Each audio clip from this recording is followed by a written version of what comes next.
Have you ever wondered how the curriculum in school is organized? Like, whose job is it to decide what gets taught? And how is that decided? How does that process work? Or why do we have a two-party system here in the United States? Why aren't more political parties given serious consideration? And in reality, do we actually have a two-party system, or is it just one party masquerading as two? And who decided Christopher Columbus should be widely celebrated and given his own day? And when and why did it become blasphemous to kneel during the U.S. national anthem? Oh, this you crazy mother.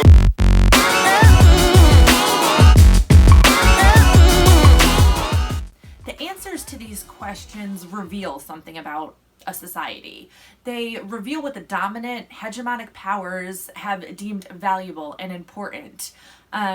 And these values have essentially been embedded into our culture, both through coercion and consent. So much so that they've become common sense and seen as just the way things are. This is cultural hegemony. Take the United States, for example. Homes across the country are decorated with the American flag. Children blindly pledge allegiance to that flag every day at school. And the national anthem is sung at every sporting event nationwide. Criticize the troops, criticize war, kneel during the anthem at a game, and you will be met with disdain, contempt, possibly even violence. I mean, this attitude of America first is all pervasive and serves a very specific purpose, mainly to preserve the dominant power structures in place and to maintain that status quo. It allows us to justify doing horrible things like going to war under the guise of finding weapons of mass destruction, only to colonize and steal from countries rich in oil. It allows us to break up families by throwing illegals out of the country and to deny asylum to starving and terrified refugees because terrorism and preservation of Western values or some shit. And this often happens with the full support of the population. We become convinced that war is necessary and that immigrants are taking our jobs, and anyone speaking out against such views or policies are seen as unpatriotic or un-American, right? So, to understand hegemony a bit more, we could travel back to the term's origins in ancient Greece and find some really fascinating stories involving the Spartans and Athenians, some good old sibling rivalry, revenge, massive bloodshed. But basically, to summarize, hegemony has historically just been used to express predominant influence or domination, whether that be political, economic, or military domination, of one nation or state over another, with the dominant state being referred to as the hegemon. Fast forward to Mussolini's fascist Italy around 1926, and we encounter Antonio Gramsci, a brilliant Neo-Marxist intellectual and founder of the Italian Communist Party. Well, he ends up being arrested and sent to prison, basically in an attempt to silence him and stop the spread of ideas. But that was pretty much a bust because he ends up documenting his ideas in more than 30 notebooks, 3,000 pages, in what famously became known as the prison notebooks. In those notebooks, he takes the idea of hegemony and extends it into the cultural realm, aka cultural hegemony. See, Gramsci, along with plenty of others, assumed that after the revolution happened in Russia, socialism would spread to Italy and Western Europe and eventually throughout the world. And he was perplexed when this didn't happen. So he set out to understand why. He wanted to know what is the mechanism at play that keeps people consenting to and often participating in their own exploitation and destruction under capitalism. He found the answers to be multifaceted and described it, again, as cultural hegemony. So cultural hegemony involves the ruling class, in this case, the bourgeoisie capitalist class, imposing power and control through a ruling ideology. But they do so in a way that convinces the majority, in this case the working class, that their authority is necessary and natural.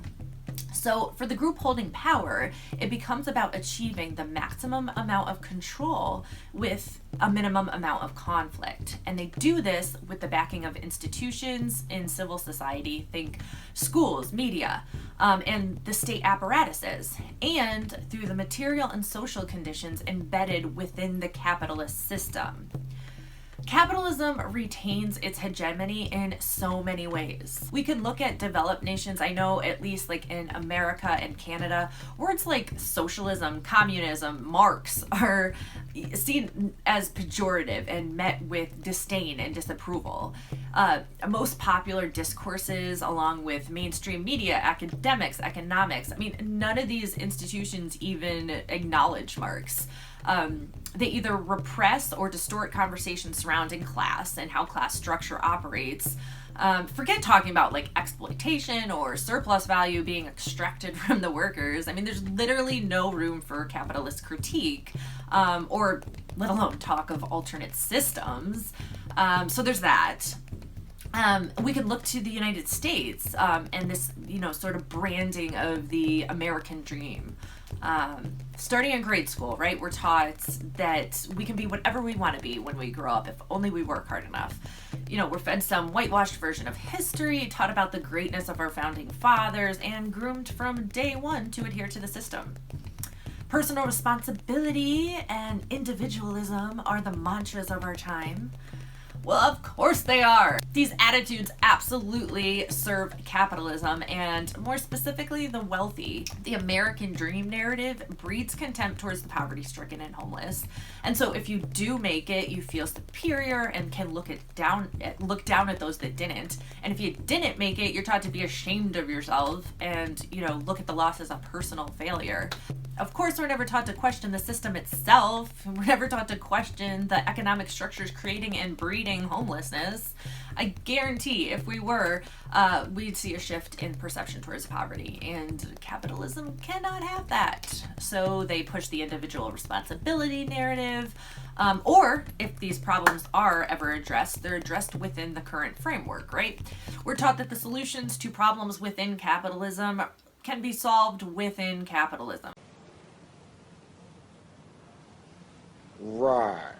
I mean, it's incredulous. Take the recent fight for the $15 minimum wage or the struggle for a universal basic income. Instead of analyzing the inequality and inevitable exploitation inherent in the capitalist system, we focus on reform.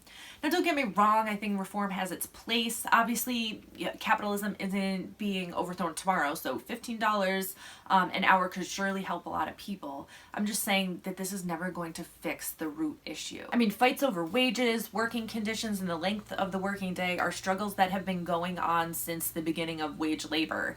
So when capitalists make concessions, such as reducing the working day from 12 to 8 hours or increasing wages, the workers, probably feel some sort of redemption, like they've accomplished something. When in reality, all that's being done is putting a Band-Aid on a problem that can never be fixed with a Band-Aid. Gramsci actually acknowledged this tactic of the ruling class to make concessions in order to temper a full-out backlash or revolution and to keep the masses at bay and complacent. And what so often happens is concessions are made only to be revoked later on. Take for example the spread of Keynesian policies after the Great Depression, or FDR instituting the New Deal programs, only for many of these programs and policies to be cut and dismantled later on. So it's a common ploy used by the ruling class. When tensions arise and conflict comes to a head, they concede, make conciliatory adjustments, and then adjust those adjustments when the dust is settled and tensions subside. Here's the thing, capital will always find new and innovative ways to exploit labor. When laws were put into place shortening the working day, capitalists found more ways to extract more work within a shorter period of time via technology, further division of labor, and of course they found underhanded ways to shave a little time here and there from lunch or breaks or the beginning and end of the workday to increase their surplus value. Capitalism is extremely adaptive and flexible. I mean, we can look to the spread of neoliberalism to demonstrate capitalism's adaptability and hegemony of nations across the world through institutions like the IMF and the World Bank. Their lending practices involve lending money to struggling economies, but only on the condition that they incorporate neoliberal policies such as austerity and privatization into their practice. And of course, these countries consent, because if they don't, they collapse. So, here we have an example of what looks like informed consent. One country consensually borrowing money from a lender under certain conditions deemed appropriate by the lender. But I mean, really, in order to give consent, you gotta have at least some modicum of power. Otherwise, you're just being taken advantage of. And in this case, institutions like the IMF, like the World Bank, they prey on disadvantaged and debt-laden countries in order to push a very specific agenda. They use debt as a weapon to impose structural adjustment programs under the guise of reducing poverty and improving the international economy, when in reality they're just further impoverishing already struggling nations, attaching interest rates to their loans that are designed so that countries will never be able to pay them back. And they're just creating more and more inequality among nations and people within those nations. And here in the US, we have Democrats and Republicans alike signing off on these bullshit neoliberal policies, both parties steeped in neoliberal ideology, because both parties serve the establishment, both parties serve capitalism and imperialism. We're told we have a choice, that we have a two-party system, and I mean, to an extent, this is true. I mean, I'll obviously take Clinton over Trump any day of the week, and I'll vote Democrat over Republican because I don't want to see anybody touching my reproductive rights, and other social issues. But I mean, at their core, both parties are bought and paid for by corporations. Both parties prop up liberal ideals and the status quo. So the differences are often superficial, artificially constructed by the parties themselves, along with the media, in an attempt to make it seem like we have a choice, so that the hegemonic power structures remain in power. So, I mean, I could literally be here all day discussing ways in which capitalism reproduces itself through hegemonic practices, but I'll end the video here for now. I wanted to talk about Gramsci's suggestions for developing a counter-hegemonic culture, for increasing and developing class consciousness, but I think I'll do that in another video because I just think this video is probably long enough. So I will end here with a quote. "The most dangerous ideas are not those that challenge the status quo. The most dangerous ideas are those so embedded in the status quo, so wrapped in a cloud of inevitability, that we forget they are ideas at all." So yeah, that pretty much wraps things up perfectly. It's great to be back. I've had a lot of personal stuff going on recently, which is why I haven't made a video. But I'm back, and yeah, if you like this video, give it a thumbs up, comment. I always love to hear your comments. Share if you want, subscribe if you want, and thanks so much for watching.